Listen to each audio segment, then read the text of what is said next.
خبرې دي چې ساينس نه مني ساينس وایي موږ لا فرشتې نه دي معلومې کړي فرشتې نشته جنات نشته ځکه موږ ډېر مؤثر آلات ایجاد کړو ډېر پټې پټې خبرې په هغې آلاتو موږ معلومې کړې موږ چېرته فرشته ونه لیده په هغې آلاتو باندې موږ جنات ونه لیدل نو ډېرې خبرې داسې دي چې ساینس د هغې نه انکار کوي اسمان نشته موږ ډېره بره وخاتو موږ څه نور مخصوص نه کړو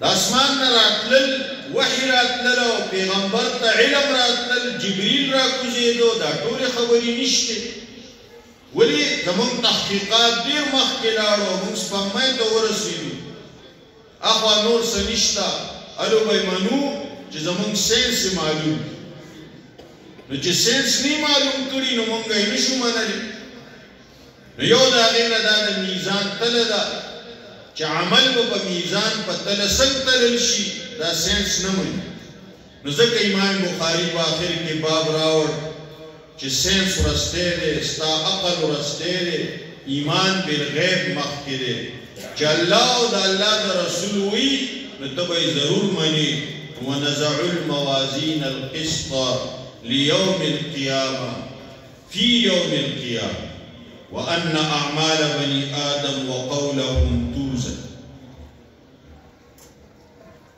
امام بخاری رحمه الله سلورم وجداوي چې امام بخاری دا باب دې راوړ چې د میزان په تله باندې به زما ستا کم یو داسې عملي چې به زیات دروند کېږي نو هغه تلاوت دی د تلاوت اهتمام ډېر کوه د الله د کلام وزن زیات ځکه د دې نه مخکې باب امام بخاري راوړی دی باب قراءة الفاجر نو فاجر سړی چې قرأت کوي منافق سړی چې د قرآن تلاوت کوي نو د میزان په تله وزن دی نو پرستو باب راوړ باب قول الله ونزع الموازین القسط لیوم القیامه چې ایمان د پکې دی مسلمانی په اخلاص سره د ایمان پختګۍ سره د قرآن پاک تلاوت دا د قیامت په ورځ د میزان په تله ډېر دروند دی بیا افضل الذکر لا اله الا الله دا ډېر دروند دی بیا دوه کلمې دي سبحان الله وبحمده سبحان الله العظیم دا ډېرې درنې دي امام بخاری خپل کتاب په داسې باب سره ختم کو چې مونږ او تاسو ته پکې ډېر سبق دی چې د عقل پرستۍ شکار نشو د توحید نه بار د رسمونو او د رواجونو او د بدعاتو شکار نشو او مونږ او تاسو زیات د الله د کلام تلاوت له وخت ورکو کورونو کې تلاوت ختم شوی دی قرآن پاک تلاوت ډېر کمزوري ده کورونو کې دې طرف ته توجه کو زمونږ او ستاسو د میزان تله چې ده هغه درنه شي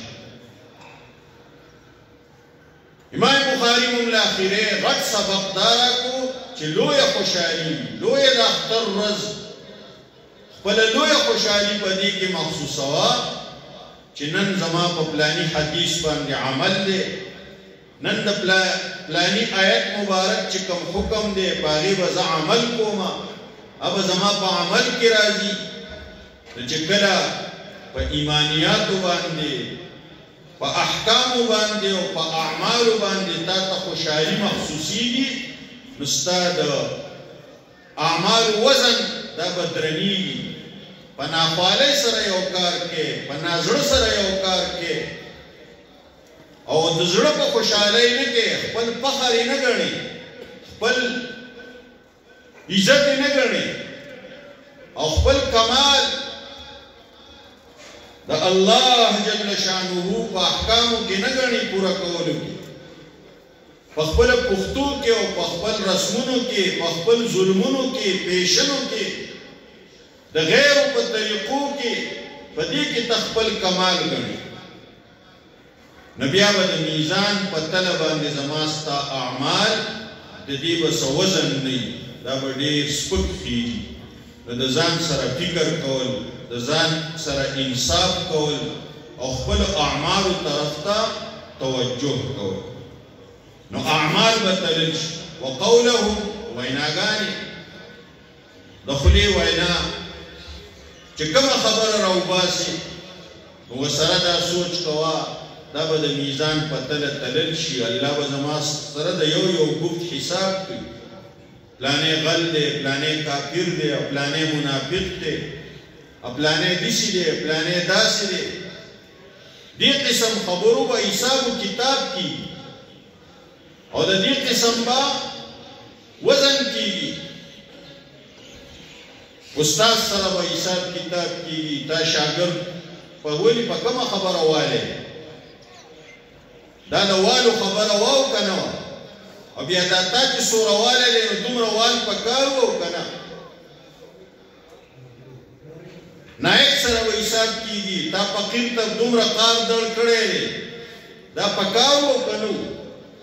دا کومه غلطي چې و نو دا د دغې مره غلطي چې دا تا ورته څومره قار دړ او سزا ورکړې ده دغه مره واو که نه. خواقې سره به حساب کیږي، ستا د انګور سره رویه انګور سره به حساب کیږي، ستا د خواقې سره رویه سر سره به حساب کیږي، پلار سره، د زامنو سره. نبی علیہ السلام ته یو صحابي راځي، زما مرایان دي، ما د بیې اخیستي دي، خادمان مې دي، خو ما ته کله دروغ ووایي، کله ما ته خیانت وکړي، زه ورته قار دړ کوم، رټې سپېرې ورته ووایم، کله یې ووښم. نبی پاک صلی الله علیه وسلم فرمایي دا به ستا دا قار دړه ووښل دا به الله پاک د تلي په یو چاپړي کې کېږي، د هغو دا دروغ او خیانت او هغه جرم به په بل چاپړي کې کېږي. که دا برابر وختل نو خلاص به شئ، او که نه د هغه جرمونه زیات وي او ستا هغه سزا کمه وه نو بیا به تا دپاره خیر وي، او که نه د هغه جرمونه کم وو او ستا دا سزا پې زیاته وه او ستا دا رویه پې ډېره درنه وه نو بیا به ستا دپاره وبال او عذاب وي. صحابي به دې سترګو کې اوښې راځي، جاړي. نبی علیہ السلام ورته دا آیت کریمه مخې ته کو ونزعوا الموازین القسط لیوم القیامه. تا دا آیت نه دی اورېدی؟ وان اعمال بني آدم اعمال د بني آدمو وقولهم اقوال ویناګانې د بني آدمو توزن دا به تلل شي. وقال مجاهد القسطاس العدل بالروميه. مجاهد رحمه الله وی چې قسطاس عدل ته وی په رومۍ ژبه، ويقال القسط مصدر المقسط. امام بخاري چې د قرآن تشریح کوي، د قرآن د آیت حواله ورکوي، د هغې ترجمه او د هغې مطلب بیانوي. امام بخاري په خپله لوی سړی دی، خو د ځان نه د لوی سړي حواله ورکوي چې مجاهد رحمه الله ویلي چې قسطاس عدل ته وایي، انصاف ته وایي. نو دا احتیاط په ترجمه کې، احتیاط په حکم کې، احتیاط په مسله کې د ځان نه لوی عالم حواله ورکول دې ته تقلید وي. نن سبا خلک وایي امامان پکې چا راوستي دي، قرآن او حدیث پوره دي که نو قرآن او حدیث پوره دي، خو زما ستا پوهه چې ده دا وړه ده، نو د ځان نه لوی پوهې حواله ورکوه، د صحابي حواله ورکوه، د امام اعظم ابو حنیفه حواله ورکوه، د امام شافعي حواله ورکوه. نو ځکه امام بخاري حواله ورکوي وقال مجاهد القسطاس العدل بالروميه، ويقال القسط مصدر المقسط وهو العادل وأما القاصد فهو الجائر. حدثنا أحمد بن أشكاب قال حدثنا محمد بن فزيل عن عمارة بن القعقاع عن أبي زرعة رحمه الله عن أبي هريرة رضي الله تعالى عنه قال قال النبي صلى الله عليه وسلم كلمتان حبيبتان إلى الرحمن خفيفتان على اللسان. وكلميني ألا تخويني خفيفتان على اللسان أساني فجوابان ثقيلتان في الميزان الميزان فتلدرنيني سبحان الله وبحمده سبحان الله العظيم. یعنی ذکر ډیر کوئ، وخت په غفلت کې مه تېروئ. امام بخاري خپل کتاب په ذکر ختم کو. معنا دا ده چې خاتمې ته اشاره ده چې ته مرې او ستا ژبه د الله جل شانه په ذکر باندې لمدی، ذکر ډیر کوه.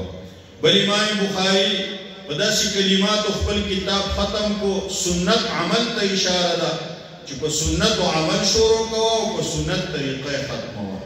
امام بخاری خپل عمل مجلس ختمی نو مجلس چې ختموي نو سنت عمل دار سبحان ربك رب العزة عما يصفون وسلام على المرسلين والحمد لله رب العالمين.